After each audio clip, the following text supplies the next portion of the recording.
Els mitjans de comunicació públics, TV3 i Catalunya Ràdio, van néixer el 1983.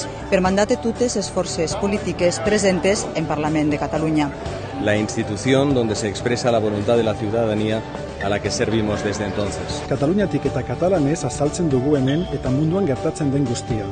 Procurando a máxima pluralidade, veracidade. And this has made us the most trusted and highest rated source of news in Catalonia. La menace d'intervention sur les médias publics catalans entspricht einem direkten Angriff auf die Bevölkerung i vulnera el seu dret a rebre una informació veraç, objectiva, plural i equilibrada. Un dels drets fonamentals de qualsevol democràcia. El solo hecho de que un gobierno pretenda interferir y controlar el funcionamiento de estos medios agerian uzten du eskubide horiek urratu nahi dituela. O control gubernamental is unacceptable.